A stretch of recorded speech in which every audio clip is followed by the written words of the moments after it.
2 दिन के प्रदर्शन, धरना, तोड़फोड़, आगजनी, इन सब के बाद आज अगर कहें तो नेपाल एक तरह से थोड़ी बहुत शांति थी। उसकी वजह यह है कि अब सेना ने मोर्चा संभाल लिया है और जेन जी से ये रिक्वेस्ट की है अब शांतिपूर्ण तरीके से बातचीत करें, जो भी आपकी मांग है वो बताएं और बैठकर इस मसले का हल निकालें।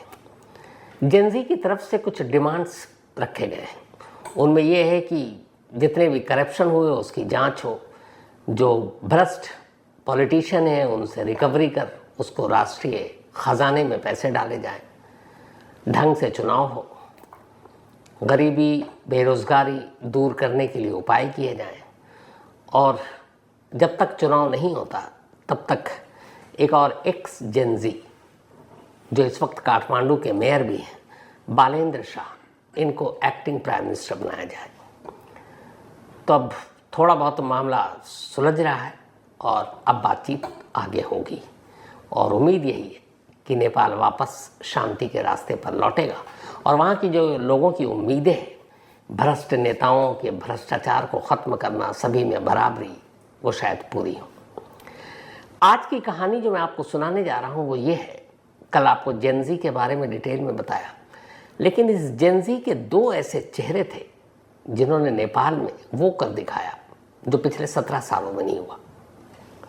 ये 2 चेहरे कौन हैं और इन्होंने ऐसा क्या करिश्मा किया था जिसकी वजह से हुकूमतों की चूल्हें हिल गईं? ये पूरी कहानी आपके सामने पेश है। बस इस कहानी को समझने के लिए थोड़ा सा नेपाल को भी समझना ज़रूरी होगा। लगभग 3 करोड़ की आबादी है नेपाल की और नेपाल दुनिया का वो देश है जिसे एक हिंदू राष्ट्र के तौर पर दर्जा मिला हुआ है। 240 सालों तक नेपाल में राजशाही रही, मतलब वहाँ पर शाही परिवार की हुकूमत थी, लोग चैन सुकून से रह रहे थे, सब कुछ ठीक था। लेकिन 1 जून 2001 एक राजकुमार ने एक शाही डिनर के दौरान अंधाधुंध गोलियां चलाईं जिसमें राजा वीरेंद्र, उनकी पत्नी यानी राजकुमारी ऐश्वर्या और बाकी 9 लोगों की मौत हो गई, जिसमें जो प्रिंस थे उनकी भी मौत हो गई और जिस शख्स ने गोली चलाई बाद में उसने खुद को भी गोली मार दी। तो शाही परिवार का खात्मा हो गया और ले देकर अब राजा वीरेंद्र के भाई बचे ज्ञानेंद्र। मजबूरी के आलम में ज्ञानेंद्र को ही अब नेपाल की जो कुर्सी थी या गद्दी थी वो सौंप दी गई। तो अब ज्ञानेंद्र बन गए बादशाह, नेपाल के राजा। लेकिन वो बहुत ज़्यादा पसंदीदा एक राजा नहीं थे नेपाल के लोगों के लिए, क्योंकि उनके बहुत सारे कारनामे पहले कुछ ऐसे हुए जिसकी वजह से लोग उनके भाई वीरेंद्र को जितना पसंद करते थे ज्ञानेंद्र को नहीं, और वहीं से फिर एक असंतोष शुरू हुआ।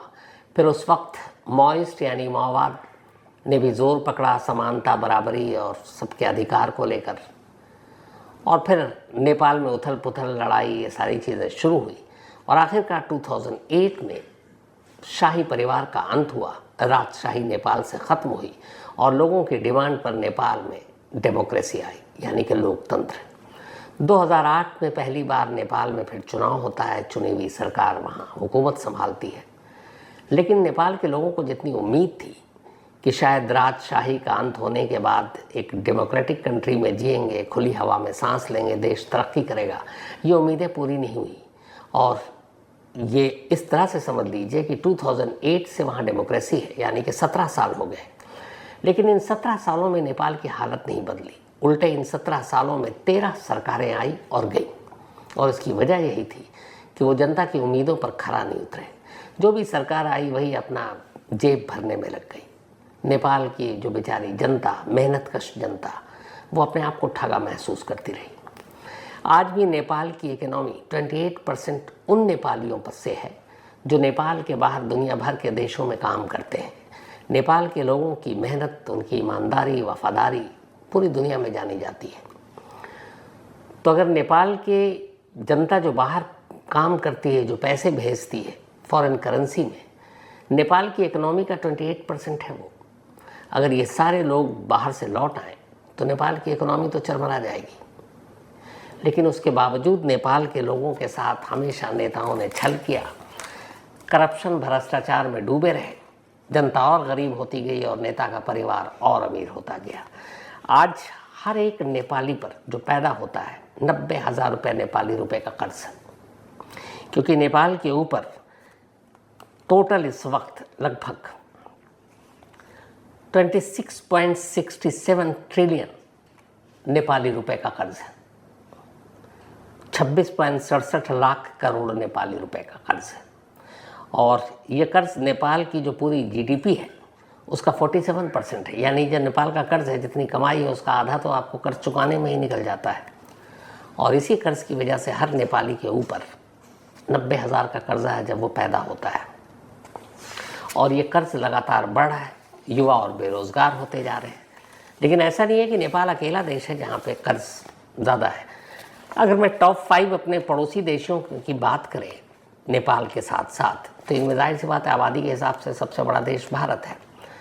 भारत के ऊपर भी 325 लाख करोड़ हमारी जो है जीडीपी है, और 185 लाख करोड़ का हम पर कर्जा है, 185 लाख करोड़। और हर इंडियन पर, हर भारतीय जो पैदा होता है 13 लाख रुपए का कर्जा है। अगर आप नेपाल से तुलना करेंगे तो वहाँ 90,000, हमारा 13 लाख। उसकी वजह एक आबादी का बहुत बड़ा फ़र्क है। हम 140 या 42 करोड़ है, वो 3 करोड़ में भी नहीं है, लेकिन फिर भी हम पर भी काफ़ी कर्जा है। श्रीलंका, इसके ऊपर 29 लाख करोड़ का कर्जा है। यानी हर श्रीलंकाई जो पैदा होता है वहाँ के हर सिटीज़न पर 13 लाख के करीब कर्जा है। पाकिस्तान 24 करोड़ की आबादी है, 72 लाख करोड़ का कर्जा है इनके ऊपर, 72 लैक्स। हर पाकिस्तानी के ऊपर 3 लाख का कर्जा है। बांग्लादेश 17 करोड़ की आबादी है और 54 लाख करोड़ का कर्जा है। हर बांग्लादेशी नागरिक के ऊपर 3.2 लाख का कर्ज है जब वो पैदा होते हैं, कर्ज के साथ पैदा होते हैं। नेपाल, जैसा मैंने बताया कि करीब 3 करोड़ की लगभग आबादी है, 27 लाख करोड़ का कर्जा है, और हर नेपाली नागरिक पर 90,000 रुपीज़ का कर्ज है जब वो पैदा होते हैं। तब यही सारी चीज़ें नेपाल में धीरे धीरे युवाओं की बेरोज़गारी, जो बाहर काम करते हैं उनसे देश की इकोनॉमी चल रही है, कृषि के नाम पे बहुत ज़्यादा कुछ है नहीं, और नेता का करप्शन, इन सारी चीज़ों ने धीरे धीरे हवा दी, और अब हुकूमत तख्ता पलट। लेकिन ये इतनी आसानी से नहीं हुआ, और ये ऐसा नहीं है कि ये मंडे और ट्यूसडे 2 दिन की कहानी है।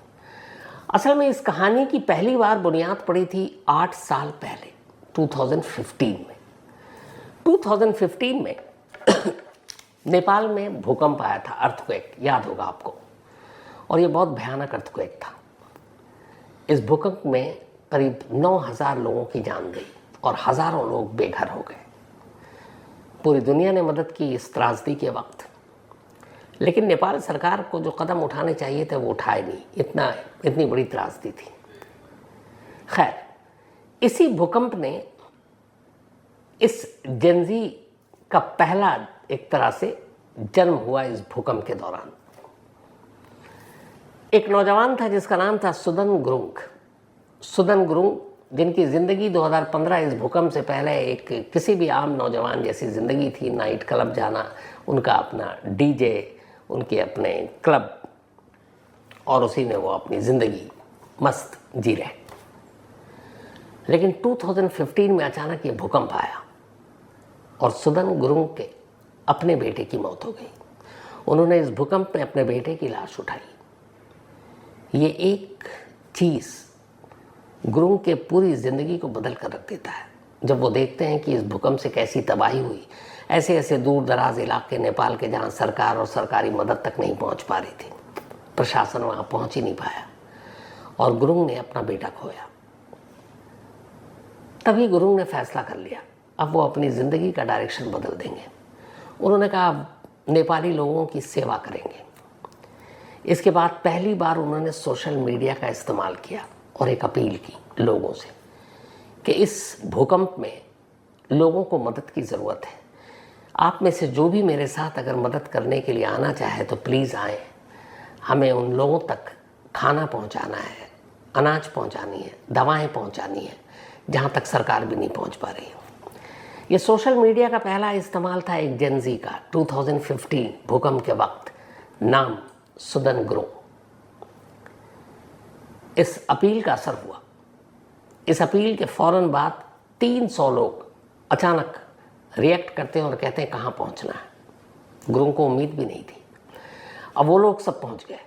इसके बाद ये लोग जाते हैं स्कूलों में, गांव में टेंट लगाते हैं और वहाँ जाकर चावल, दाल, बाकी जितने भी अनाज है, दवाएं वो बांट रहे होते हैं। फिर देखते हैं कि बहुत सारे ऐसे लोग हैं जो भूकंप में गंभीर रूप से घायल हो गए, कोई मदद नहीं है। फिर लोगों से अपील की जाती है, जिन जिन के पास बाइक है बाइक किराए पे कुछ मुफ्त देते हैं, उन बाइक पर बिठा बिठा कर घायलों को अस्पताल पहुंचाते हैं। सुदन गुरुंग और उनके साथी, उनके वॉलंटियर्स जो करीब 300 थे, सिर्फ एक सोशल मीडिया की अपील पर। धीरे धीरे इसके बाद उनका कारवां बढ़ता गया। इस भूकंप में गुरुंग ने अपने साथियों के साथ मिलकर सैकड़ों लोगों की मदद की। फिर उन्हें लगा कि नहीं, नेपाल के लोगों की मदद की ज़रूरत है, सिर्फ सरकारी भरोसे पर नहीं बैठना चाहिए। धीरे धीरे वक्त बीता, 2020 आ गया, 5 साल बीत गए। इन 5 सालों में गुरुंग ने अपनी पूरी ज़िंदगी बदल दी। उन्होंने अपनी ज़िंदगी को लोगों की खिदमत और सेवा में लगा दिया। फिर जब फैमिली बढ़ती गई उनके मददगारों की, तब 2020 में उन्होंने एक NGO का रजिस्ट्रेशन कराया जिसका नाम रखा हामी नेपाल, यानी हमारा नेपाल। इस दौर तक 5 सालों में उनके कारनामे, उनके काम, उनकी मदद नेपालियों के बीच जाना धीरे धीरे जेनजी के लोगों तक पहुंचने लगा। अब भूकंप तो निपट गया, लेकिन इसके बाद बहुत सारे स्कूल, कॉलेज, दूर दराज के इलाकों में बच्चे, उनकी पढ़ाई में दुश्वारियाँ, ये सारी चीज़ें अब गुरुंग ने उठानी शुरू कर दी। सोशल मीडिया के ज़रिए वो लोगों से मदद मांगते और मददगारों की मदद पहुंच जाती। धीरे धीरे सोशल मीडिया को हथियार बनाकर गुरुंग ने इसी हामी नेपाल संगठन के ज़रिए लोगों की मदद करने का जो बीड़ा उठाया, वो दायरा बढ़ता गया और इस कदर बढ़ा कि गुरुंग वहाँ के नौजवानों के लिए एक हीरो बन गए। उनकी कहानी सुनी और सुनाई जाने लगी कि कैसे एक DJ, कैसे एक क्लब का मालिक, और सब कुछ छोड़कर अब वो सिर्फ नेपालियों के बीच जो ज़रूरतमंद नेपाली हैं उनकी मदद कर रहे हैं। इस गुरुंग के काम से और हामी नेपाल नाम के इस NGO से वहाँ के जेनजी के दिमाग पर एक गहरा असर पड़ा। इसी दौरान में जब गुरुंग की ये कहानी पनप रही थी, एक और चेहरा नेपाल में उठता है और ये चेहरा था बालेंद्र शाह का। बालेंद्र शाह, जिनको प्यार से वहाँ लोग बालन कहते हैं। गजब कहानी इनकी भी। पहले इंजीनियर बने, इंजीनियरिंग की पढ़ाई नेपाल से की, बाकी की पढ़ाई इंडिया आकर की, कर्नाटक से। इसके बाद लौटे, गीत लिखने का शौक़, गाना गाने का शौक़, और ये एक रैपर बन गया। एक रैपर बने और रैप के ज़रिए इन्होंने नेपाल के लोगों की दिक्कतों को, मुश्किलों को, परेशानियों को उठाना शुरू किया, उन्हें लिखना शुरू किया, उन्हें गाना शुरू किया। धीरे धीरे बालेंद्र शाह की मकबूलियत, उनकी शोहरत बढ़ती गई, क्योंकि वो नेपाल के आम लोगों की आवाज़ को नए अंदाज में, इस जेन जी के अंदाज में रैप के थ्रू उठा रहे थे। देखते ही देखते अब बालेंद्र शाह एक स्टार बन चुके थे। रैप के ज़रिए लोगों के दुख, दर्द, तकलीफ़ों को सामने रखना, उनकी सच्चाइयों को बयान करना, और ऊपर से उनकी ईमानदार छवि। नेपाल के लोग 17 सालों की इस डेमोक्रेसी से और नेताओं के करप्शन से शायद ऊब चुके थे। उन्हें लगता था कि कुछ नया चाहिए, पर नया कहाँ से लाएं, अल्टरनेट कहाँ से लाएं। तब उन्हें ये चेहरा दिखा बालेंद्र शाह का। बालेंद्र शाह को भी पता था कि यहाँ राजनीति में कदम रखेंगे, किसी पार्टी को ज्वाइन कर लेंगे तो फिर थोड़े दिन बाद वो भी उन्हीं के रंग में रंगे होंगे, और उनकी छवि बड़ी ईमानदार की थी। तो बालेंद्र शाह कहा, नहीं, मैं किसी राजनीतिक पार्टी को ज्वाइन नहीं करूँगा, पर लोगों की सेवा करूँगा। सेवा करने के लिए कुछ तो चाहिए पावर। 2022 में काठमांडू के मेयर के इलेक्शन में, वहाँ की नगर पालिका के चुनाव में बतौर इंडिपेंडेंट कैंडिडेट वो खड़े हुए, और तब तक काठमांडू का मेयर की जो सीट थी वो एक बहुत ही VIP सीट, जिसमें वहाँ की कांग्रेस पार्टी और बाकी जो टॉप 3 पॉलिटिकल पार्टीज़ हैं उन्हीं में लड़ाई होती थी। तो जब बालेंद्र शाह ने वहाँ के मेयर के लिए चुनाव लड़ा, सब हंसे थे कि एक रैपर आया है अभी तक लोगों के गीत और इसको बस उठाकर ये क्या कर लेगा। चुनाव हुआ, जब चुनाव का नतीजा आया पूरा नेपाल चौंक उठा। एक जेनजी, एक रैपर जो अपने रैप के जरिए जेनजी को जगा रहा था, ऐसे ऐसे मुद्दों को उठाकर एक आज़ाद उम्मीदवार के तौर पर काठमांडू के मेयर का चुनाव जीतता है और वहाँ का मेयर बन जाता है 2022 में। ये नेपाल की राजनीति में एक नई शुरुआत थी। किसी ने सोचा नहीं था कि बड़े बड़े धुरंधर, बड़े बड़े पॉलिटिशियन, बड़ी बड़ी पार्टियों को हराकर एक आज़ाद, एक जो इंडिपेंडेंट है, एक निर्दलीय उम्मीदवार मेयर बनेगा। लेकिन बालन शाह इतने फेमस थे जेनजी के बीच में कि थोक से उन्हें लोगों ने वोट दिया। अब पहला चुनाव तो जीत गए, लेकिन जिम्मेदारी अब बड़ी थी, क्योंकि अब दिखाना था। इससे पहले बहुत बार धोखा खा चुके थे। एक एंकर ने भी चुनाव लड़ा था वहाँ पर, लेकिन उस एंकर ने चुनाव लड़ने के बाद वो जीता भी, पर फिर वो उम्मीदों पर खरा नहीं उतर पाया। उसके ऊपर बहुत सारे इल्ज़ाम लगे, तो लोगों का दिल टूटा हुआ था। अब बालन शाह चुनाव जीत चुके थे। अब बालन शाह से लोगों को उम्मीदें थी कि बालन शाह क्या करेंगे। इसके बाद जो उन्होंने किया, नेपाल के लोगों को एक नई उम्मीद जगी कि नहीं, जो फिक्स पॉलिटिशियन है, जो घाघ नेता हैं, उनसे हटकर एक नया बंदा जो पॉलिटिक्स में है ही नहीं, एक रैपर, एक आम लोगों से बीच उठकर आया, वो डिफरेंट काम कर सकता है। और यही चैलेंज था बालन शाह के सामने, और उन्होंने करके दिखाया, वो भी काठमांडू में। कैसे? जब बालन शाह मेयर बने तो काठमांडू के म्यूनिसिपल कॉरपोरेशन में करप्शन चरम पर था। वहाँ ये था कि भ्रष्टाचार के अलावा कुछ है नहीं, भ्रष्टाचार और रिश्वत के बिना कुछ काम ही नहीं हो सकता। और ये बात बालन शाह को मालूम। काठमांडू जैसे नेपाल की राजधानी में एक आम आदमी एक वहाँ का मेयर बनता है और उसको करप्शन ख़त्म करना है, जिसके ऊपर बड़े बड़े पॉलिटिशियन का हाथ है, क्योंकि पैसे उन्हें भी जाते थे। और लोगों की निगाहें थी कि ये बंदा ख़त्म कर पाएगा कि नहीं। मेयर बनते ही बालन शाह ने जो पहली जीत हासिल की वो ये कि उन्होंने वहाँ की नगर पालिका म्यूनिसिपल कॉरपोरेशन में जितने भी करप्शन के दरवाजे थे सब बंद कर दिया। धीरे धीरे लोगों को एहसास हुआ कि अगर कोई चाहे तो कर सकता है। भ्रष्टाचार के खिलाफ इस बड़ी जीत ने बालन शाह का कद बढ़ा दिया।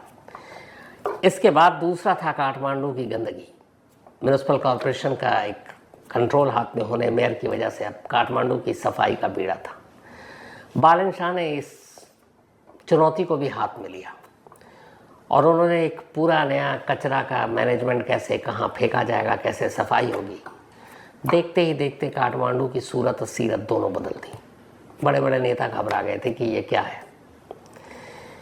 बहुत सारे प्राइवेट कंपनियां थीं, प्राइवेट स्कूल थे जिनकी वहाँ दादागिरी चलती थी, और वो सब प्राइवेट हॉस्पिटल थे जो आम लोगों से दुगना तिगना फीस या फिर अस्पताल में बिल वसूलते थे। एक मेयर के तौर पर बालन शाह ने इन जगहों पे भी नकेल कसी और धीरे धीरे इन प्राइवेट इंस्टीट्यूशन को कंट्रोल में किया कि तुम्हारी मर्जी से तुम पैसे वसूल नहीं सकते। इसके अलावा उन्होंने नेपाल की कल्चर और वहाँ के पहचान, इन सब के लिए भी काम किया। बालन शाह के बारे में एक ये भी कि जब आदि पुरुष, आपको याद होगी, एक हिंदी फिल्म थी, शायद प्रभास या कौन, मुझे एग्जैक्ट याद नहीं है, तो रिलीज़ होनी थी नेपाल में। उसमें कुछ डायलॉग थे जो नेपाल के हिसाब से वो उनकी ठेस पहुंचा रहे थे। ये बालन शाही थे एक मेयर के तौर पर जिन्होंने कहा कि नहीं, हम इसको काठमांडू में रिलीज़ होने नहीं देंगे। मामला कोर्ट में पहुंचा था तो कुछ विवाद में भी रहे। लेकिन नेपाल और काठमांडू के लोगों के लिए बालन शाह एक नई और ताज़ी हवा के झोंके की तरह है, और लोगों को पहली बार लगा कि नहीं, इस तरह के पद पर बैठा हुआ एक आम आदमी भी ईमानदार हो सकता है। और सबसे बड़ी उनकी पूंजी थी उनकी कट्टर ईमानदार की छवि। 2022 से 25 3 साल हो गए, आज भी 1 रुपये के करप्शन का इल्ज़ाम बालन शाह पर नहीं लगा। और इसी के बाद जब अभी 8 तारीख को, मंडे को, सोशल मीडिया ऐप पर बैन के बाद जेनजी को गुस्सा आया और उन्होंने धरना प्रदर्शन शुरू किया, तो मेयर होते हुए भी बालन शाह ने जेनजी के इस मांग को सपोर्ट किया कि सोशल मीडिया पर बैन नहीं होना चाहिए। और उन्होंने कहा कि हम आपके सपोर्ट में हैं। बालन शाह के नाम पर जेनजी का एक हीरो अगर सपोर्ट कर रहा है तो उनको और ताकत मिली, उनका हौसला खुला, उन्होंने कहा अब तो हम ये करेंगे।